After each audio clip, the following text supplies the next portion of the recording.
एक गांव में छोटू नाम का एक गरीब लड़का रहता था। छोटू अपनी माँ से हमेशा एक कैरम बोर्ड मांगता रहता था। माँ, मुझे एक कैरम दिला दो ना। बेटा, अब ये तुम्हारी कैरम खेलने की उम्र नहीं है। पड़ोस वाली निधि तो मेरे बराबर है और दिन भर अपने दोस्तों के साथ कैरम खेलती है। वो अमीर बाप की बेटी है। अमीर बच्चों का बचपन ज्यादा लंबा चलता है और गरीब बच्चों का बचपन बहुत जल्दी खत्म हो जाता है, क्योंकि उन्हें जिम्मेदारियां संभालनी नहीं पड़ती हैं। माँ, बचपन नहीं, बस एक कैरम बोर्ड मांग रहा हूँ। कह दिया ना, नहीं मिल सकता। छोटू निराश होकर निधि के घर गया। निधि, क्या मैं तुम्हारे साथ कैरम खेल सकता हूँ? तेरी इतनी औकात नहीं कि तू मेरे साथ कैरम खेले, भाग यहाँ से। छोटू गांव के बाहर जंगल की तरफ चला गया और एक पेड़ के नीचे बैठकर रोने लगा। कोई मुझे कैरम क्यों नहीं देता? माँ नहीं देती, निधि भी नहीं देती। मैं अपना टाइम कैसे पास करूं? उस पेड़ पर एक चुड़ैल रहती थी जो इंसानों को खाती थी। चुड़ैल ने छोटू की पूरी स्थिति समझ ली। उसने एक सुंदर औरत का रूप धारण किया और छोटू के सामने एक कैरम बोर्ड लेकर आई। सुनो, तुम रो क्यों रहे हो? मुझे बस एक कैरम बोर्ड चाहिए। ये लो, मैं यहाँ पड़ोस में ही रहती हूँ। क्या तुम मेरे घर चलकर मेरे साथ गेम खेलोगे? छोटू ने इतना शानदार कैरम कभी नहीं देखा था। उसने तुरंत खेलने के लिए हाँ कर दिया। चुड़ैल छोटू को एक झोपड़ी में ले गई। तुम यहाँ बैठो और गोटियां सजाओ, मैं अभी आती हूँ। चुड़ैल छोटू को झोपड़ी में छोड़कर बाहर आ जाती है। ये तो बहुत आसानी से मेरे जाल में फंस गया। इसे मैं अभी कच्चा खा सकती हूँ, लेकिन मैं ऐसा नहीं करूँगी। इसके द्वारा मैं गांव से और इंसानों को यहाँ मंगवाऊंगी और फिर दावत उड़ाऊंगी। चुड़ैल औरत के रूप में आकर छोटू के पास आ जाती है और कहती है, तुम इस कैरम को अपने घर ले जा सकते हो और अपने दोस्तों के साथ खेल सकते हो, लेकिन एक बात का विशेष ध्यान रखना, ये कैरम टूटना नहीं चाहिए। आप चिंता न करें, मैं इस पर खरोंच भी नहीं आने दूंगा। चुड़ैल ने कैरम में अपनी शक्तियाँ डाल दी थीं। अब जो भी इस कैरम में हारेगा वो मेरा गुलाम बन जाएगा और जंगल की तरफ चला आएगा। फिर मैं उसे नोच नोच कर खा जाऊंगी। छोटू जब कैरम लेकर गांव पहुंचता है तो गांव के सारे लोग उसका कैरम देखते रह जाते हैं। उन्होंने इतना अच्छा कैरम बोर्ड कभी नहीं देखा था। क्या मैं तुम्हारे साथ कैरम खेल सकती हूँ? मैंने तुमसे जो कहा उसके लिए मैं माफी चाहती हूँ। ठीक है, खेल सकती हो। निधि कैरम में गेम हार गई। हारने के बाद उसका व्यवहार अचानक से बदल गया। ना वो कुछ सुन रही थी और ना ही कुछ बोल रही थी। निधि, पिताजी तुम्हारे लिए मिठाई लेकर आए हैं, खाओगी क्या? निधि बिना कुछ जवाब दिए सीधे कमरे में चली जाती है। इसे क्या हो गया?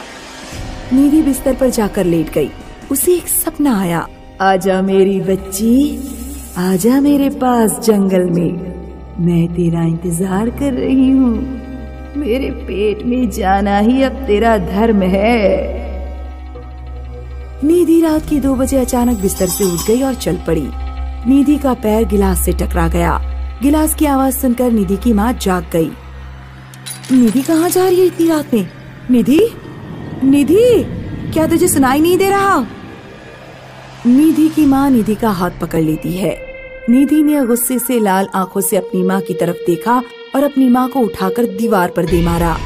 निधि की माँ निधि को आवाज देती रही, लेकिन उठ नहीं पाई और कुछ देर बाद बेहोश हो गई। सुबह निधि की माँ को होश आया तो वो पूरे घर में निधि को ढूंढने लगी। निधि, निधि तुम कहाँ हो? निधि। निधि की माँ छोटू के घर पहुँची। छोटू, क्या तुमने निधि को देखा? वो रात में जंगल की तरफ चली गई थी। मेरी एक ही बेटी है, उसे ढूंढने में मेरी मदद करो। रोइए मत आंटी, मैं आपकी मदद करूँगा। चलिए जंगल में चलकर उसे ढूंढते हैं। छोटू निधि की माँ के साथ जंगल में जाता है। उन लोगों को झोपड़ी से निधि के रोने की आवाज सुनाई दी। ये तो उन्हीं आंटी की झोपड़ी है जिन्होंने मुझे कैरम दिया था। छोटू ने छुपकर देखा। चुड़ैल ने निधि को एक खम्बे से बांध रखा था। निधि के माथे पर लंबा काला टीका था और गले में हड्डियों की माला।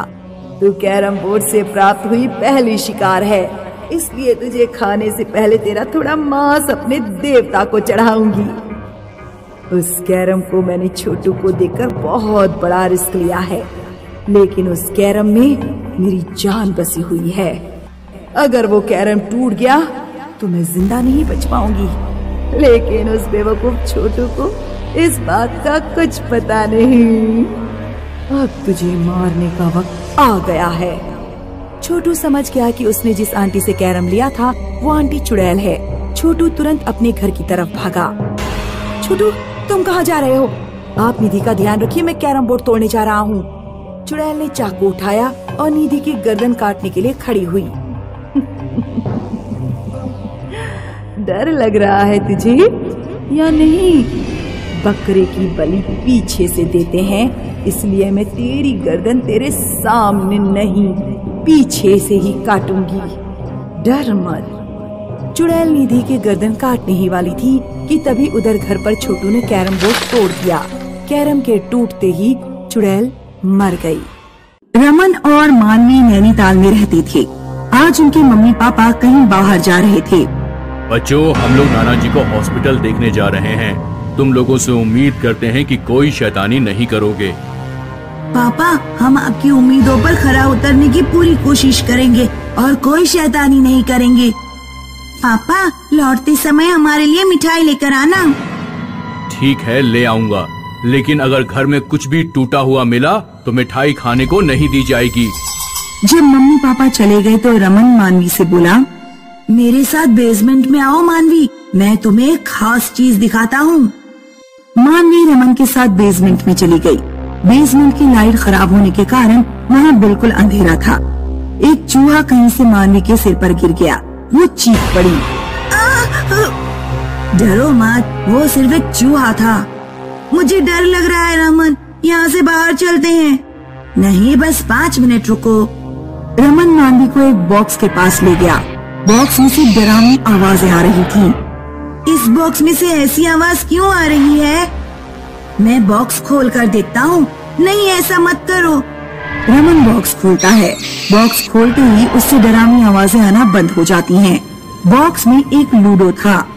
कल मैं जब बॉल लेने आया था तो मुझे ये बॉक्स यहाँ मिला था। ये तो कोई पुराना लूडो लगता है। चलो इससे खेलते हैं, वैसे भी बहुत दिनों से लूडो नहीं खेला है। रमन और मानवी उसको उठाकर अपने कमरे में ले जाते हैं। जैसे ही उन्होंने लूडो फर्श पर रखा, कमरे की लाइट जल गई। ये क्या हो रहा है? कुछ नहीं हुआ, शायद बल्ब खराब हो गया है। मैं मोमबत्ती लेकर आता हूँ, तुम पासे फेंको। मानवी ने जैसे ही पासे फेंके, नीचे ग्राउंड फ्लोर पर किसी लड़की के चीखने की आवाज आई। क्या हमारे घर में कोई चुड़ैल आ गई है? हाँ, लगता तो ऐसा ही है। तुम हॉकी ले लो और मैं बैट ले लेता हूँ। हॉकी और बैट लेकर मानवी और रमन सीढ़ियों से नीचे जाते हैं। उनकी तरफ पीट करे दुल्हन जैसे लाल कपड़ों में कोई खड़ा हुआ था। रमन और मानवी का गला सूख गया। वो कौन है? दुल्हन के कपड़े पहने खड़ी औरत बिल्कुल हिल भी नहीं रही थी। रमन ने उसके बैट फेंक कर मारा, लेकिन बैट उसके आर पार हो गया और एक्वेरियम में जा लगा। एक्वेरियम टूट कर चूर चूर हो गया। औरत अचानक पलटी। उसकी शक्ल भयानक थी। वो रमन और मानवी की तरफ बढ़ने लगी। रमन और मानवी ऊपर भागे। चुड़ैल उनके पीछे गई। रमन और मानवी अपने कमरे में घुस गए और दरवाजा बंद करने लगे, लेकिन चुड़ैल बाहर से दरवाजे पर जोर लगाने लगी। रमन और मानवी ने अपनी पूरी ताकत लगाई और दरवाजा बंद कर दिया। जब हमने लूडो बक्से से बाहर निकाला तभी ये परेशानियां शुरू हुई। मुझे ऐसा नहीं लगता, मैं अपनी चाल चलता हूँ। रमन ने पासा फेंका और अपनी गोटी आगे बढ़ाई। मानवी की नजर बेड पर पड़ गई। बेड पर चादर ओढ़े मुंह ढांककर कोई लेटा हुआ था। रमन, हमारे बेड पर कौन लेटा हुआ है? मम्मी पापा तो घर पर नहीं है, तो फिर ये कौन है? रमन डरते हुए बेड के पास जाता है और चादर खींच देता है। चादर के अंदर वही चुड़ैल थी। जब रमन और मानवी लूडो उठाकर अपने कमरे से बाहर भागते हैं, दोनों भागकर नीचे आ जाते हैं, लेकिन चुड़ैल ने उनका पीछा नहीं छोड़ा। चुड़ैल कभी एक जगह दिखाई देती तो कभी दूसरी जगह। रमन और मानवी कुछ न कुछ सामान चुड़ैल के ऊपर फेंक कर मार रहे थे, लेकिन हर चीज चुड़ैल के आर पार हो जाती और घर का कोई न कोई सामान टूट जाता। वो भूतनी है, इस तरह हम उसका कुछ नहीं बिगाड़ पाएंगे। हमें उससे बात करनी चाहिए। रमन और मानवी लूडो के साथ अपने कमरे में पहुँचे। कमरे में चुड़ैल नहीं थी। मानवी ने लूडो फर्श पर रखा और अपने पासे फेंके। रमन ने देखा कि खिड़की के पर्दे के पीछे चुड़ैल खड़ी है। तुम कौन हो? हमारा पीछा क्यों कर रही हो? उस लूडो में मेरी आत्मा कैद है। जब तक तुम लोग लूडो से खेलते रहोगे, मैं तुम्हारा पीछा नहीं छोड़ूंगी। तुम्हारी आत्मा इस लूडो में कैसे कैद हो गई? मैंने अपने घर वालों के खिलाफ जाकर एक लड़के से शादी की थी। शादी करने के बाद मैं और मेरे हस्बैंड यहाँ नैनीताल भाग आए। टाइम पास करने के लिए हम लोग लूडो खेला करते थे। एक दिन हमारे घर वालों ने हमें ढूंढ लिया और मार दिया। तब मेरी आत्मा इस लूडो में कैद हो गई। इस लूडो को गाड़ दो, वरना मैं तुम दोनों के पीछे भटकती रहूंगी। रमन और मानवी मिलकर एक गड्ढा खोदते हैं और उसमें लूडो को दफना देते हैं। कुछ देर बाद जब रमन और मानवी के मम्मी पापा आए तो उन्होंने देखा कि पूरे घर का सामान टूटा फूटा है। पापा मिठाई लेकर आए? हाँ, मिठाई लेकर आया हूँ, लेकिन घर की हालत को देखते हुए ये फैसला किया गया है कि तुम लोगों को मिठाई खाने को नहीं दी जाएगी।